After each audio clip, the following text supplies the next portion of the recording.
I absolutely love detailing cars and am blessed to work in beautiful Lancaster County, but nothing makes you question your career choices more than having to detail cars in winter temperatures. It really starts to push you to your limits and really ask yourself, do I really want to do this? I'm not looking forward to what I'm about to do, but let's do this. So we're going to do a quick walk around just to show you the before condition of this truck. It's a brand new vehicle. They've only had it a few months, so it's in really good condition. The customer actually hasn't washed it much, so fingers crossed that we're not going to have to deal with a lot of swirls and scratches. We do have a lot of heavier buildup of dirt on our lower panels, a lot of road splatter. It's been very rainy the last couple of weeks, so we definitely need to do a good wash. I'll share with you guys some products that will make the wash process a little bit easier and safer for you, but all in all, I'm hoping that we're going to have an easy day. But whenever you're detailing in the wintertime, it just takes extra time because of the conditions and the longer it takes to dry out. So just make sure you plan accordingly and give yourself extra time. So we've got Big Blue in, as my customer calls it, in for a graphene coating. We're going to be applying the McKee's 37 graphene coating. This is actually for a friend of mine. I've known her since college. Honestly, I think she's one of my longest friendships. But this is for her husband. They got this brand new truck and they're so excited to have it, and they want to get it protected. This actually gets stored outside.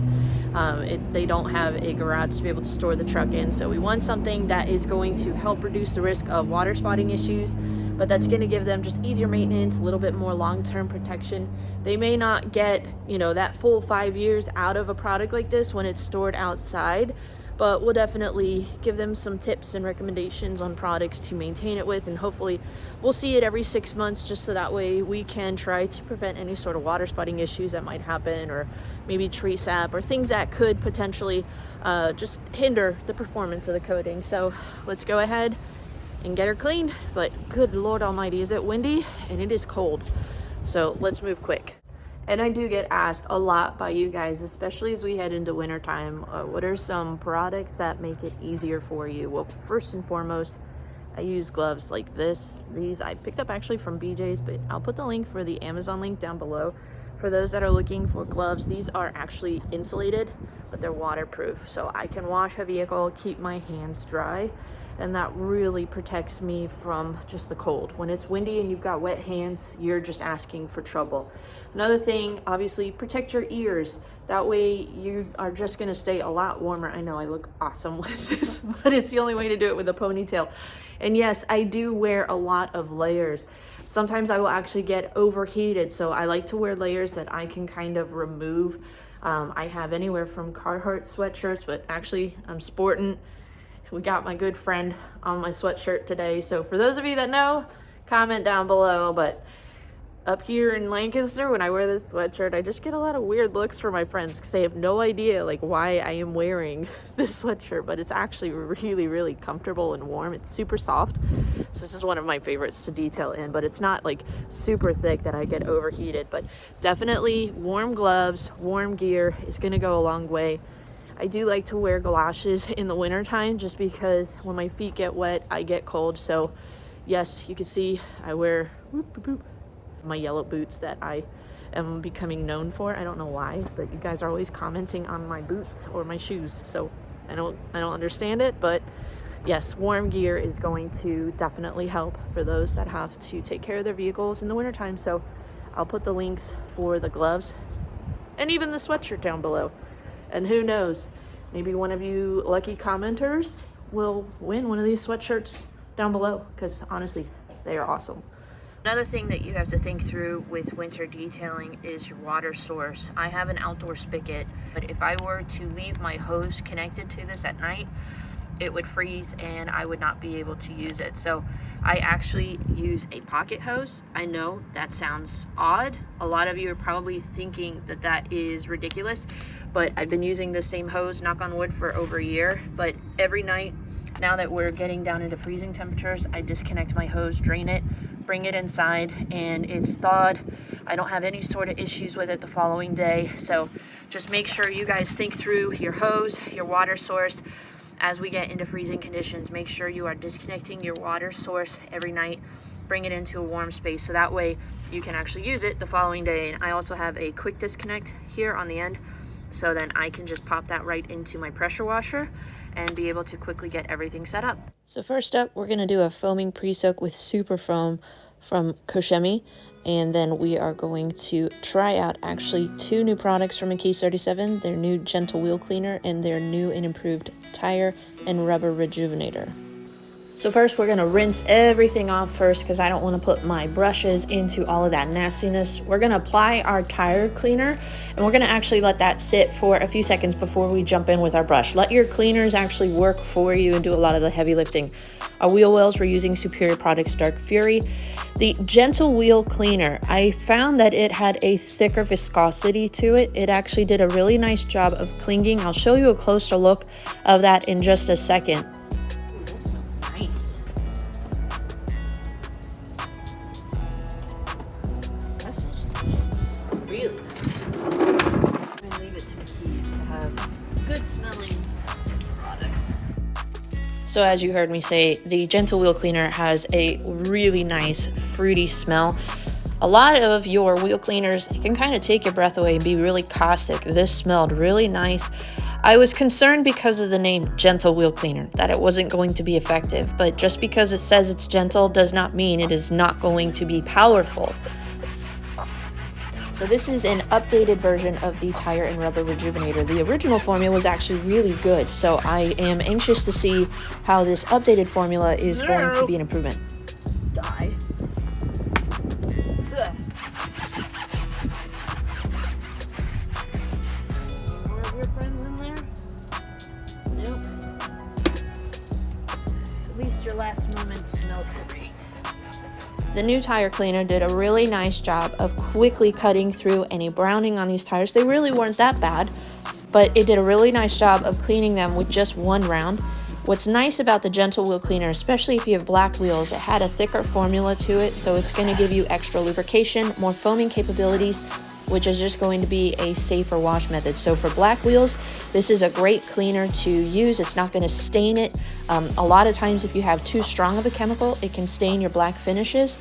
So all in all, I'm liking what I'm seeing. This is what our tires look like after just one round with the tire and rubber rejuvenator and the gentle wheel cleaner. They look fantastic. There was a lot of mud on these. One round, quick. I like it. A couple of you have asked, and I'm gonna put the links for them down below. I've been using these for a couple months. I wanted to test them out to see if they worked, but this is actually kind of a hose clamp for an aquarium, and they work well for the brushes. Previously, I would kind of store them like this in my bucket, and you can see it kind of made the tip flat. I was getting frustrated with that. I wanted to find some way to kind of keep it up. So the clamps allow it to kind of be stored upright, but still the water, the dirty water will just kind of drip. And then these are for painting.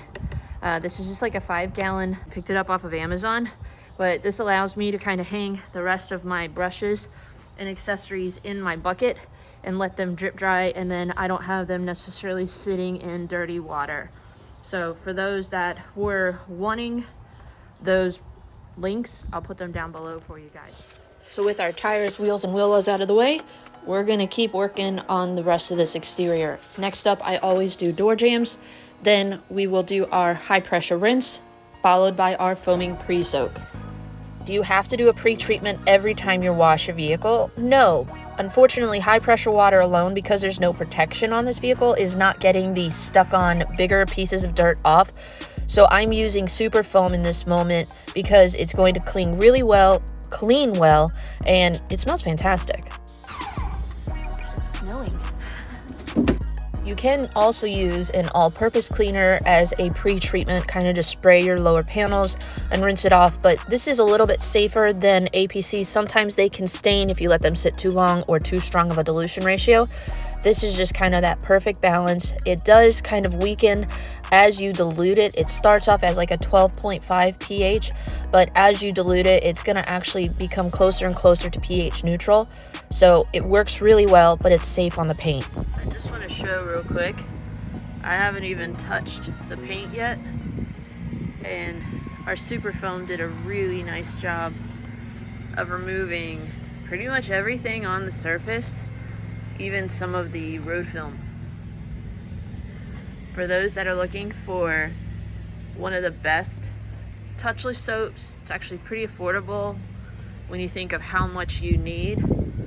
A little bit of it goes a long way. I think I'm gonna have enough soap to last me like a year at least. For those of you that do touchless washes, one of my favorites that I've used in the past was Washchem's Pro 100 or their Pro 50. I picked this up off of Amazon. It's a 32-ounce bottle, but it actually cost me anywhere from $20 to $30, sometimes even more, for these bottles. And you can actually see the dilution ratios that they recommend if you're using a foam cannon is from 1 to 2 to 1 to 5. So that's 10 ounces of soap, 22 ounces of water. But if you have a 32-ounce bottle, you're gonna maybe use this one size bottle on 4 or 5 vehicles at best. Now I've gone a little weaker on the dilutions. It may not be as pungent of a cleaner, but it has worked well for me in the past. Until I found this right here. Now they have 3 different soaps. They have their gentle snow foam, they have their active foam, which is a milder pH, it's about 9.5. But for those of you that are looking for a high alkaline, touchless soap, this cost me like $70, $80 for this 5-liter jug. You can see you can even have kind of a cap to make it easier to dispense, or you can use kind of a funnel cap. But this is actually a 1 to 20 dilution ratio, and that means you're gonna have probably years worth of soap in this one jug for $70, $80. So you can get $20 to $30 for this one smaller bottle, or $70, $80. Which one do you think is going to be the better buy? But really, let's take a look. Did this vehicle actually get touchless washed with our snow foam? Kind of let it air dry for a second because I want to show you guys just how good this super foaming soap is. You can see we've got majority of the larger debris off the vehicle, so now when we come in to do our contact wash, it's going to be a lot less chance of us inducing any swirls and scratches with our wash method, and that just kind of sets me up for an easier day. I don't have as much polishing to do. I don't know what the paint condition looks like. I haven't put a light on it at this moment. I kind of like to surprise myself. For the most part, our vehicle looks really nice and clean. I'm using McKee's 37, their Coating Prep Auto Wash. It's going to just remove any sort of remaining protection that might be on this paint and just leave us behind with a squeaky clean surface. And I'm using the Auto Fiber Mitt on a stick. This is perfect for those larger vehicles to get those hard to reach areas without having to exhaust myself constantly stepping up on a ladder, moving it back and forth. I'm looking to get out of this cold weather as quick as possible. And so the mitt on a stick, you can see it's got a microfiber mop head on it. It's got a foam backing plate. It's removable. I can launder it, and it has an extendable pole, so it's perfect for those larger vehicles. And then for our lower portions, we're going to be using the Work Stuff microfiber mitt. Again, I am looking for products that are going to be effective at cleaning but gentle on our paint, because I don't want to have to do a lot of polishing on this vehicle. So we're trying to be as gentle as we can on this paint but thoroughly prep it for the coating step.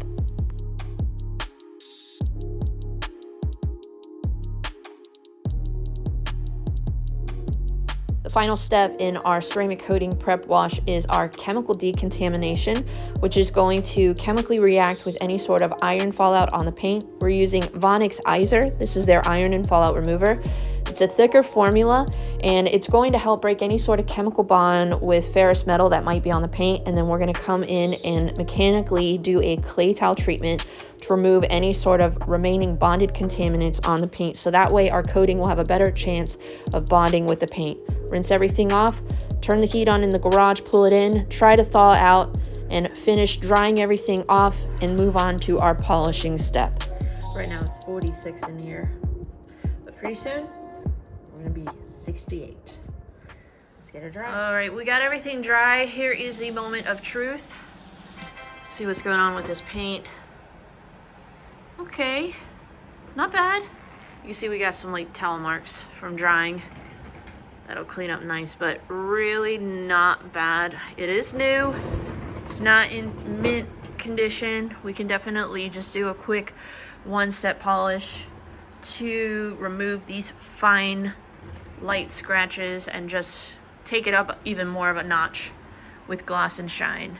Now, when it comes to choices for paint like this. Ford is typically, it doesn't mean every time, but typically it's going to be almost that medium paint, that sweet spot. I do enjoy working on Ford paint. Typically it can handle maybe like a orange foam pad, and a light polish would work well in this moment. If you have more severe swirls and scratches, you could probably do like a yellow foam pad. Probably going to start off with a white foam, maybe even something like a Sonax Perfect Finish, Optimum Hyper Polish, the Coke Chemi, their M302 or F601. I think they should work well, either a white foam or an orange foam pad. I don't think we're going to need anything really more than that. If we were to go up to a yellow foam pad, we'd probably get near paint perfection. So it really depends on how aggressive you want to be on the paint and what level of correction you need to do. But we're going to do a test spot, see where we land. But I think this should be a pretty easy day for me. It's just a lot of territory that we have to cover. So I don't want to spend too terribly much time on test spots. So I think whatever we find that's going to give us a good result, we're going to stick with. So God is good. First product, first pad, first test spot. And that is pretty much perfect. F601 fine cut, SPTA orange foam pad. And we were able to very quickly polish our paint.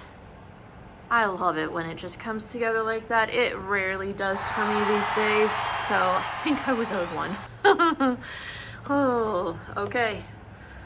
We're gonna have a lot of work to do, but it'll look great when we're all done. So here's the finished result after polishing, and we're gonna apply the ceramic coating off camera. But I'm really thankful that ceramic coatings have actually become a really popular service here at my shop. And that didn't happen overnight. But what I did find is that it's a really popular service to highlight in the wintertime. So we're back day 2 for this beautiful Ford F-150. We actually have this vehicle for like 3 days, so there's really no point for me to kind of kill myself. We did all of the wash decon yesterday, did our test spot, figured out what we were going to use, and then today we're going to finish polishing, apply our coating, call it a day. But it is extremely comfortable here in the garage. Now, whenever you're doing any sort of ceramic coating, you want to try to be like 55 degrees and up, or else the coating may be a little difficult. It may not cooperate with you. We're actually 64 in the garage. It's very comfortable. We've had the mini split running all night, just kind of maintaining that temperature. And I actually keep it running throughout the wintertime. I have a lot of chemicals in here and I can't handle them freezing. It's just going to create some issues with the products. They may separate, they may not perform as properly. So whenever you have any sort of detailing chemicals, you want to make sure they are in a temperature controlled space. So for those of you that want to either detail from home, or you want to have a home-based detailing business, or maybe a shop, you need to have some sort of heat source. So a mini split has been my saving grace. I'm very thankful to my husband. He does HVAC for a living. And so he was able to put this in for me, I think a little bit over a year ago. It gives me air conditioning in the summer. It gives me heat in the wintertime. But it just makes things a whole lot easier for me. So we're just going to finish polishing. This is going to be a really relaxing day. We're going to put on some music, jam it out, get our vehicle polished, coated. We'll show you guys the finished result. It's actually super windy and cold outside. We had some snow flurries yesterday, wouldn't you know it, while we were washing it. Then it ended up just kind of being a nasty day. So I get asked a lot of times from viewers, what are some ways that I can stay open for detailing throughout the winter time? And I'll share with you a little bit of my story and maybe some tips on ways that you can help drum up some business if you're wanting to do professional detailing throughout the winter time. Now, a lot of that is going to be based on your environment and maybe some of the resources that you have available. But my story, I actually started detailing out of our 2-bed, 1.5 bath. It had a carport and kind of a closet off of the carport. I started detailing out of that. I was a young mom with 2 babies that I was looking for a way to supplement the income. I had a passion for detailing, and so I started detailing cars out of our carport. It was awesome when I started in the spring, summer. As we got into fall, it was getting a little chilly, so I constantly was having to take my chemicals downstairs, bring them up every single day so that way they didn't freeze. Inconvenient, but I was able to work around it. But when it came to polishing, ceramic coatings, interiors even, if you have freezing conditions, you're going to have some issues. Coatings are not going to perform properly. Interiors, things aren't going to dry really well, and so you might have some mold or musty odor issues, and customers aren't going to be happy when they come to pick up their vehicles and everything is soaking wet and it smells funky.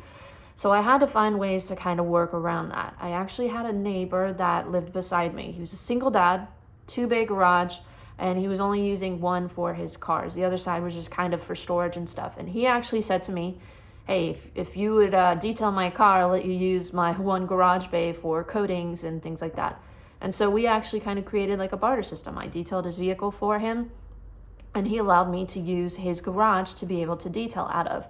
And that's really what helped me stay busy throughout the wintertime. I would do promotions for interiors. I would do promotions for ceramic coatings. Now, prep was a little different because I had to do a lot more rinseless washes, and just that can slow things down, tires, wheels, etc. But where there's a will, there's a way. And I've done videos actually in the past on how I would do detailing in a garage, and that you can be actually very effective with detailing a vehicle with just rinseless. But again, it just takes a little bit more time, so just be prepared for that.